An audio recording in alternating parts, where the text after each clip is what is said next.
Hey, what's going on, everybody? BDL44 coming at you another video. All right, so it seems that the Phoenix Suns have told everybody that they're going to try to keep DeAndre Ayton as initially the plan was. Um, Play with Booker, Beal, and of course KD.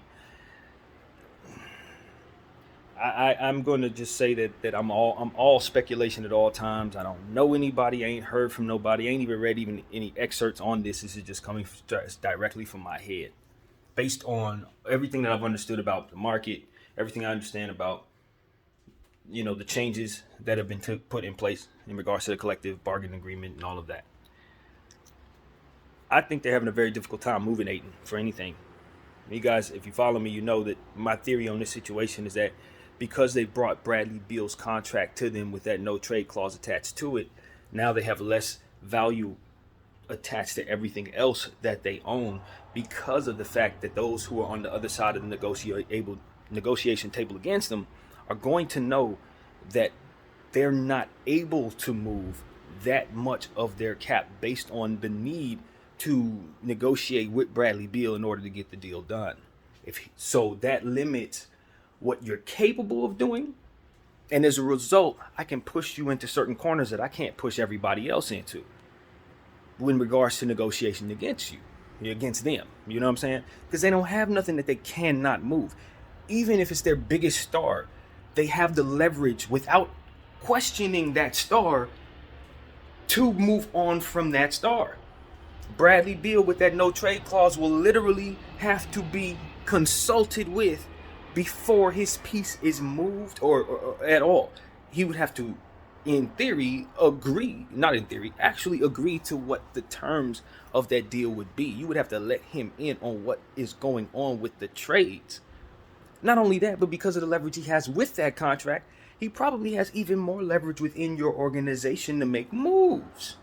Because he can essentially say, if you don't, I'm going to make it impossible for you to move me when you need to. It could become a very nasty thing. Now, the good thing is, specifically Bradley Beal, he has never been that kind of guy. So you don't expect he's going to make things hard for Phoenix. He didn't make things hard on Washington. That's not the point. It's not like you're expecting him to utilize the possibilities of his power. It's just that he has that power, whether he even knows he has it or not, that makes it so that when you're negotiating as the GM or the person who has his contract, you are at a disadvantage against everybody you negotiate with in regards to anything that you're trying to trade. And that, my friends, that is why you never do what Matt Ishbia did in bringing that contract to you, because it has that no trade clause, and that no trade clause is so rare.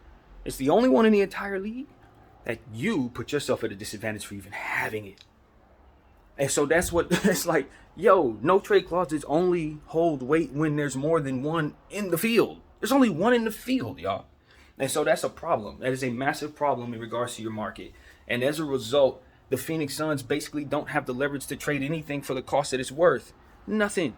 Not Ayton, and definitely not that other stuff that is definitely not really worth much anyway, because they've pushed all of what they have into 4 players.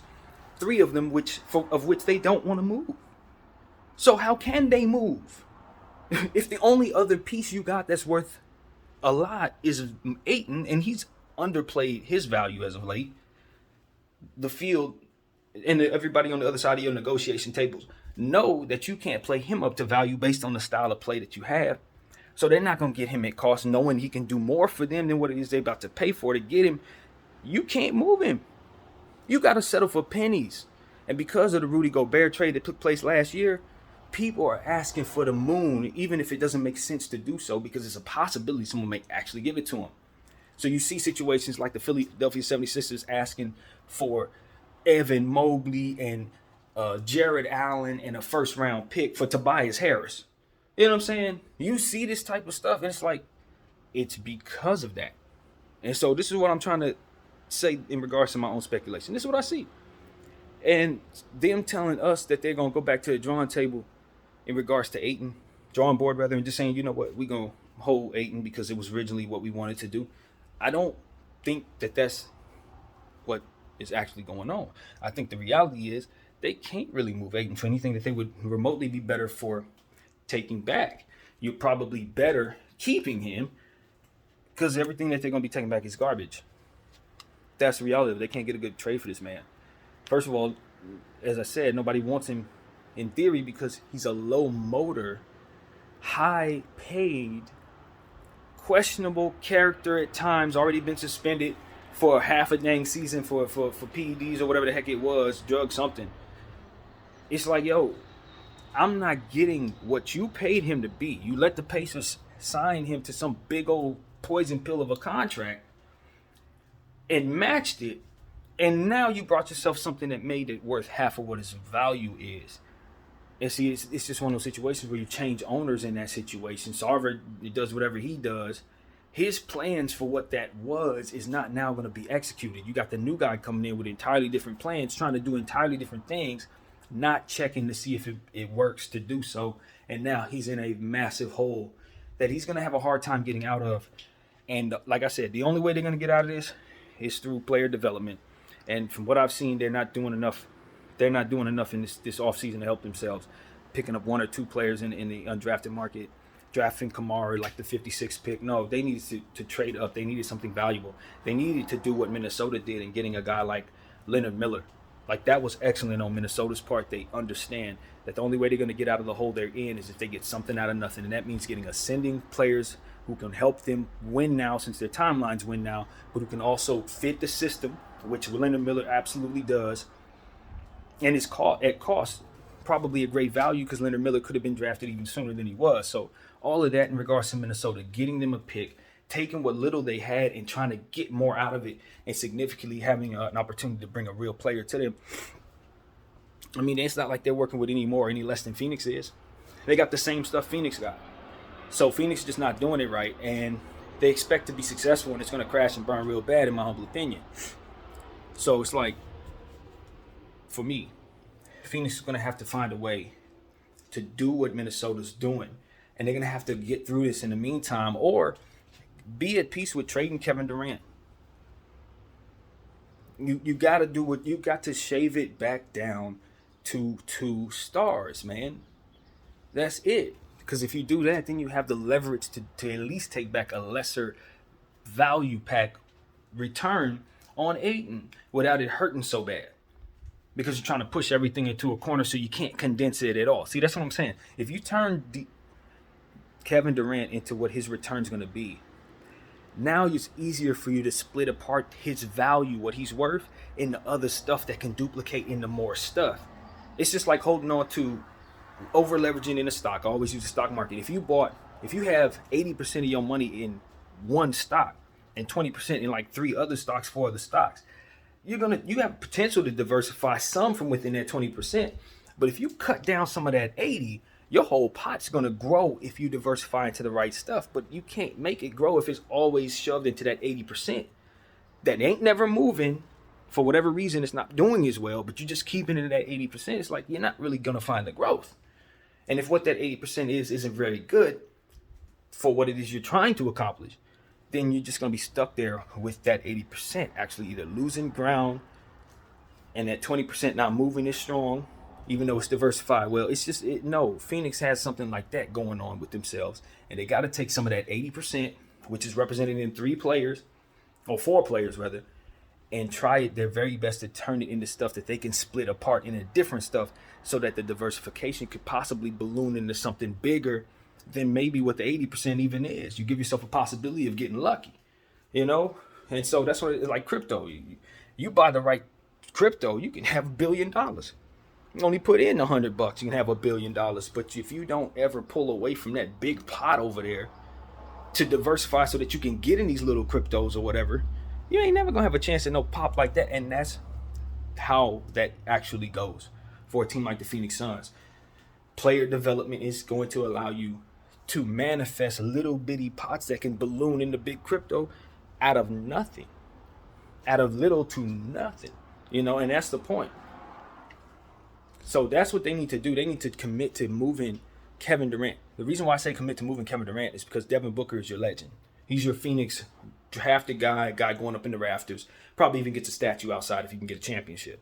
Like, that's one of your greatest Phoenix Suns of all time, and I don't think moving on from him is something that really makes any sense. KD's older. You're going to leave him with Bradley Beal and Kevin Durant. and you're Phoenix now, it's gonna tumble forward to you likely not even having an identity.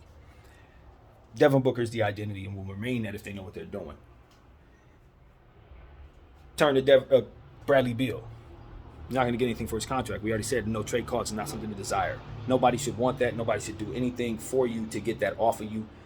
You don't have the picks to make it make sense for them to want to take it from you, so you're stuck with it like Ben Simmons in Brooklyn, basically. Although Brooklyn has some things now they've done to diversify themselves a little better, to now they can attach things to that contract and more likely now get rid of it. They'll give away stuff they don't want to give up, but they have those things. Phoenix don't have those things. So it ain't no, okay, let's move on, let's overpay. You don't have the currency to overpay. You stuck with it.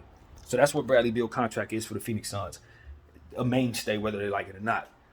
So you stuck with those two. That's why you moved Kevin Durant.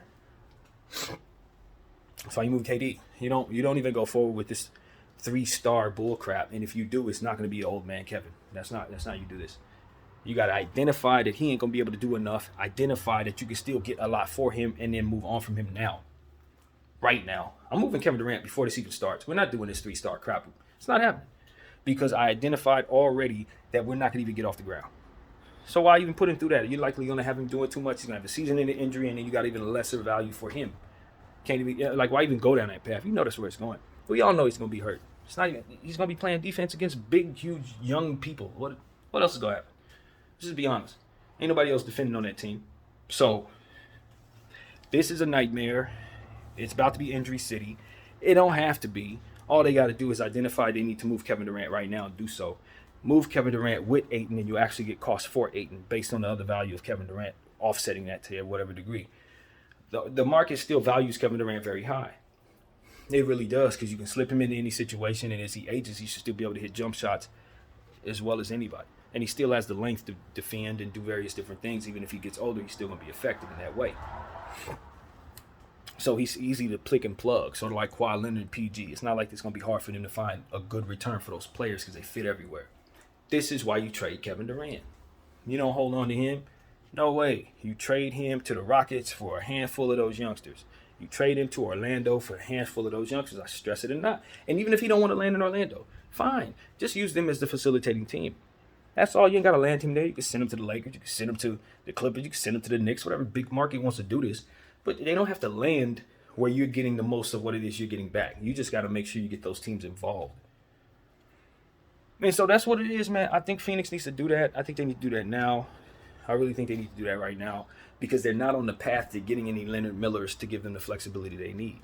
They're not on the path. They don't have a McDaniels. You know what I mean? That's what I like about Minnesota's situation. They got other stuff. They do. They really got some things. If you have to move McDaniels, if you have to move, Miller, they got some pieces that people will say, yeah, I want that. Let me pay at cost for that. Let me negotiate back and forth because that's desirable for me. That's what Minnesota can do. You turn McDaniels into a first-round pick if things get too bad. You know what I mean? So it's like Phoenix don't have a McDaniels. Phoenix has 4 players and everybody else, maybe Campaign can get you something if he's having a good season. Josh Okogie, I like Josh Okogie. That's, that's probably their best young piece, but he hasn't quite became anything, and he's a defensive player that can't score. So in this era, guys like that go in the back of the second round. So it's at the end of the day, they don't have anything next to the stuff that otherwise should be valuable, but really ain't that valuable except for Devin Booker. The rest of that stuff ain't really up to cost. Kevin Durant, but I'm telling y'all, even he's decreased in value dramatically from where he was at the beginning of his Brooklyn tenure, because nobody's really looking at him like he's going to be a superstar champion except for Matt Ishbia. It's the only person who's actually saying, okay, let's let him be our last line of defense and just run. Anyway, so that's what I got to say about that. I just think, as I said about Brooklyn and Dallas, with the experiments that they made, that don't even look like it's going to look successful to somebody who watches the game as much as I have and studied as much as I have. That doesn't even look like it's going to work. It really doesn't. Man, I listen to greater basketball minds like J.J. Redick say it's great.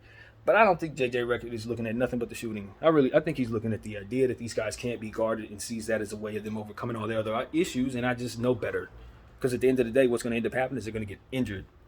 trying to do all that other stuff. So it ain't even gonna translate to all that pretty offense that JJ likely thinks he's gonna see. It ain't gonna be there, bro. They're gonna get in foul trouble. They're gonna be hurt because of all the other stuff that has to be done on the basketball court. So unless you can get enough talent around them so that they can isolate themselves into being that trio that can't be guarded, so that they can just focus on doing those things and exert all that energy into those actions, then they're gonna waste all that energy that they otherwise would use in those actions doing other stuff. They're gonna be worn out by the end of these basketball games. You're not gonna get the dynamic you think you're gonna get. It doesn't work. You can run it out there, it ain't gonna work. And with Ayton being the center, it's just the wrong center. They don't need Ayton. They need Lively. They need Duran. They need a everlasting running defensive center. They need Robert Williams. They need, Evan Mobley and Allen. That's what the Phoenix Suns need. They don't need Ayton. Ayton is an offensive center. Ayton is an offensive center that's never been in a system that showcases his offensive talents. That's exactly who he is. He was first overall pick that's supposed to be getting the ball 100 times in a row. He's supposed to be able to shoot threes. He's supposed to be able to take advantage in the mid-range. He's supposed to be one of the best rim-running point guards in the world. What he really needs is to be playing with somebody like Josh Giddey. That's what DeAndre Ayton needs. He needs a system that's fit to exploit him as an offensive scoring talent. Get him the ball, get him 5 lobs a game. You're going to look up, he's going to be averaging 30 points, 15 rebounds. Why? Because once he starts seeing his rhythm, then he starts getting engaged. Then he starts giving you that energy that otherwise not coming because you're asking him to do stuff that he does not do. That's the secret about Ayton. He has always been in a system that was never asking him to be himself since he was drafted. And so the Ayton we've seen is the only Ayton we've known, and that is the problem. He needs to get the hell out of there and to get him next to a point guard that's looking to lob him the ball. Somebody that's looking to get him the looks in the dunker spot. Somebody that's willing to get him some rhythm jumpers. Get him back to shooting the 3 again in rhythm. And I promise you, he'll start loving basketball again. You know what I'm saying? You're asking a prototype that's meant to do one thing to do something else his entire career. You've asked him to do this. So hell yeah, he tired of playing in Phoenix. Hell yeah, he tired of all of that. When is he going to be asked to be DeAndre Ayton? That's what I'm asking. And this year, definitely not. He's going to be asked to be JaVale McGee. He's going to be asked to be Anthony Davis on the defensive side. He's going to be asked to be everything but a scoring, rim-running center. A trio of KD, Devin Booker, and Kevin Durant. Booker, Beal, and KD, rather. Don't need a rim-running center. They need a point guard, and they need a defensive center, and they need other guys that are good enough to give them spells so they can take their rest, not playing back-to-backs, load manage, and all of that stuff. Play only 50 games apiece and be healthy enough to do something in the playoffs. They don't have nothing like that. That's the only thing they have is them 3.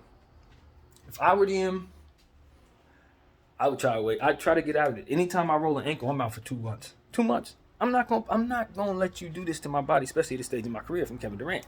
Anytime I roll an ankle, I'm out for 2 months, y'all. I'm just telling the truth, because if I want to prolong my career, there's no way in hell I'm about to be trying to guard people like Jarris Walker. You know what I mean? Be defended by these big dudes. You want me to take on these assignments? This age? You man like 34 years old. You sure?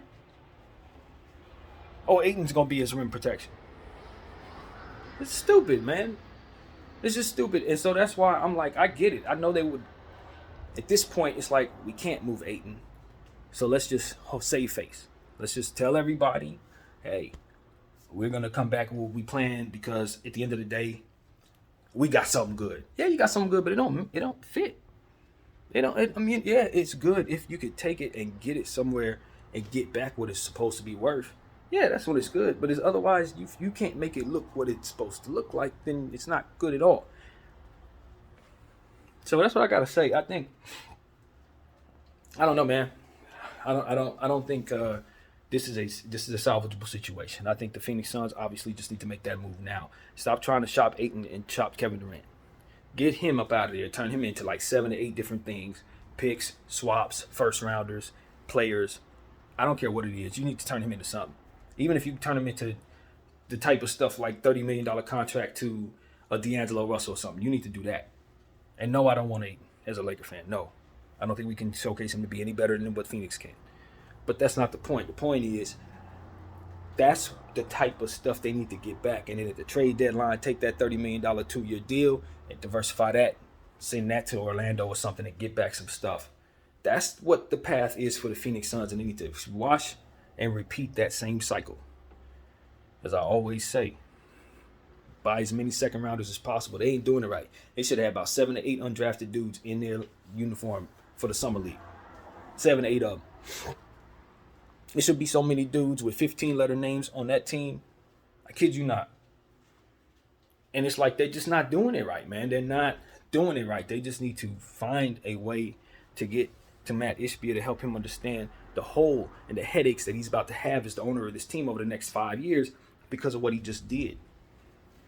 It ain't going to be smiles and laughter, bro. It's going to suck bad owning that team. You did some very bad stuff. You're going to hate that you did it. But there's a way out, and that's what my channel is trying to help you do. There's a way out. I tried to help the Brooklyn Nets through their situation last year. I've been helping the Lakers the whole time. I've been trying to. I'm sure they've been listening to me because I see the results. I see it. Other teams need to, too. Because it's all the same model. It's all the same model. Player development, second-round picks, first-round picks as currency, not just players. And making sure you diversify, paying attention to value, respecting value, doing things that make sense, having a good balance between bringing fit to you and bringing the best talent possible, and doing what's within your control to do. Not taking chances, not swallowing poison pill, not getting, how do you say it? Big cojones about trying to put together all kinds of stars and stuff like that. All of that stuff. The NBA shuns it. They hate it. They don't want you to do it. They just don't want you to do it. And so if they wanted you to do it, they would usher you toward being able to do it, and everybody would do it. But you doing so puts you at a very, very serious disadvantage. And ultimately, I don't think anybody wants to be at a disadvantage in the NBA. You want to win. You want to be celebrated for winning championships. You want to thank everybody for believing in you all season. Okay? And you ain't going to be that. You ain't going to be able to do none of that if you do stuff that people can't believe in. Especially if you gas it up like it's going to work, only for it to fail in the end. They're going to not believe in you next season. They're not going to believe in the season after that, et cetera, et cetera, et cetera.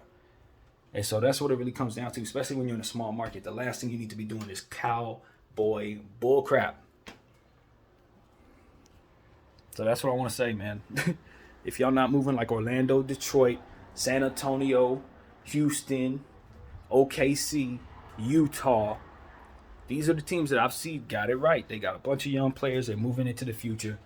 They're not playing around. I don't know about Houston. It depends on what they do next, because it looks like they want to do something that doesn't work in that way. It looks like they want to reach into the past, being a little too hasty about the process, so to speak. That is not going to get them to their highest point, in my opinion. They may be able to get a quick championship with a James Harden if you trade away a bunch of guys and get yourself enough for something, maybe. But ultimately, you're going to find that all those players you give away are going to represent the entire Eastern Conference All-Star Team 2030. You're going to wish to God you didn't do that. They're going to be all on different teams, ultimately making up the whole damn All-Star team. That's what the Houston Rockets are. That's what the Orlando Magic likely going to become. So, for me, it's like if y'all are serious about really competing for long-term championships, you're not going to do anything to mortgage today for tomorrow.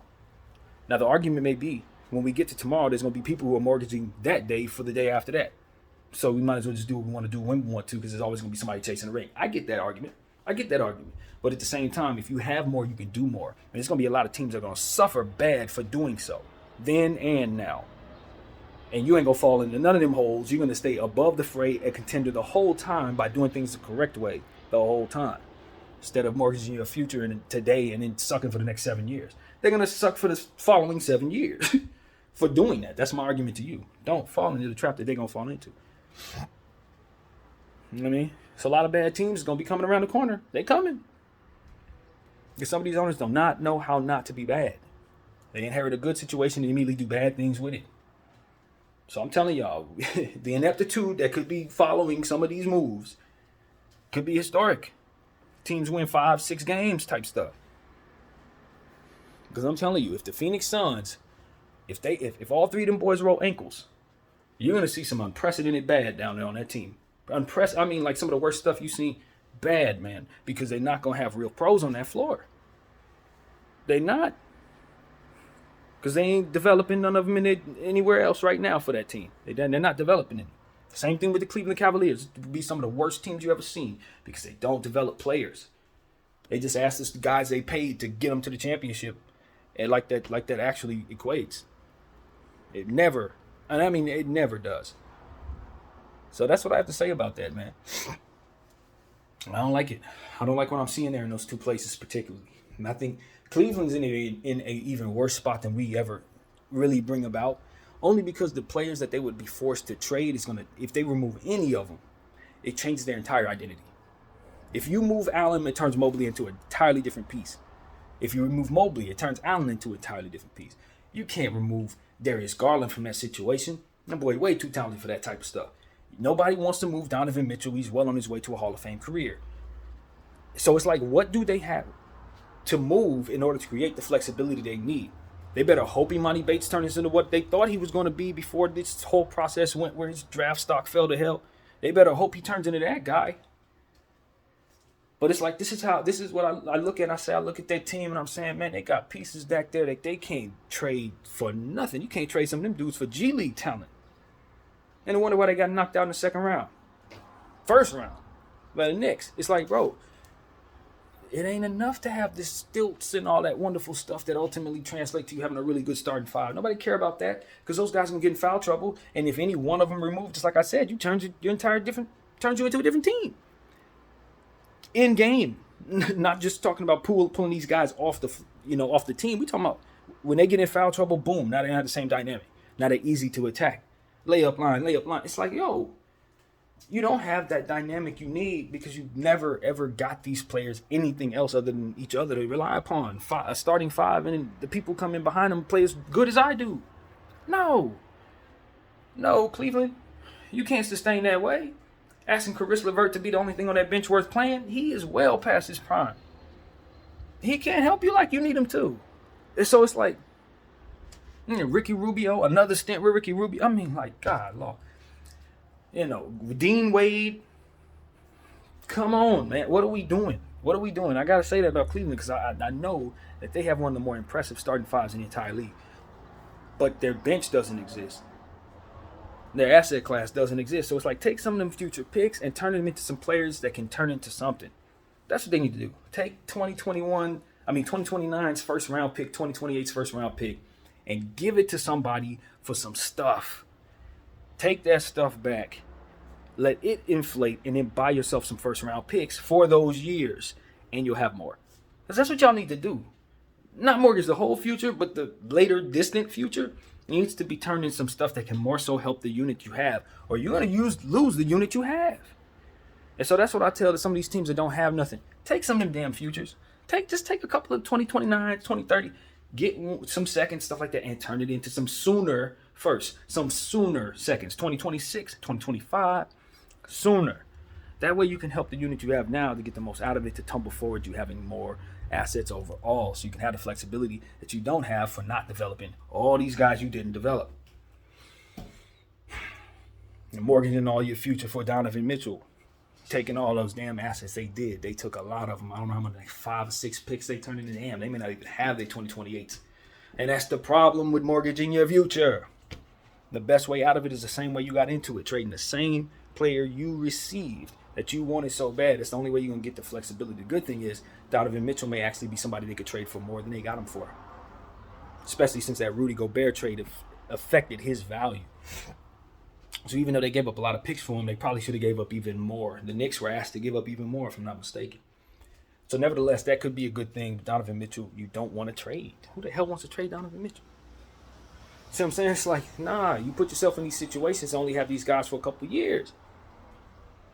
And you don't want that. That's not what you're signing up for, because it ain't good enough to win a championship within those couple of years. So it's like, again, you're only but so good. And so that's what I'm saying to the Cleveland Cavaliers particularly. Y'all have a very impressive first 5. After that, everything behind that is very, very unimpressive.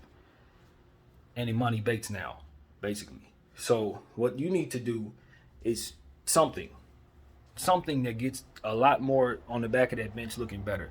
Undrafted guys is the way. Undrafted guys is the way. And then you see that those guys turn into something, and poof, you can turn them into second round picks. Poof, you don't have this problem no more right after that.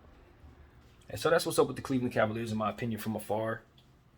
They ain't doing it right. Shoving everything to the top of the board, and the rest of that stuff ain't as good as Jokic's team, which is why it doesn't work with an 8-man rotation. And I don't even think they have 8. They got like 6. Absolute garbage. Fix it, please. Fix it for the sake of Cleveland so they can be thanked again. Thank you, Cleveland. Ain't no thanking them when the team's trash. BDL 44, I'll take you off watching.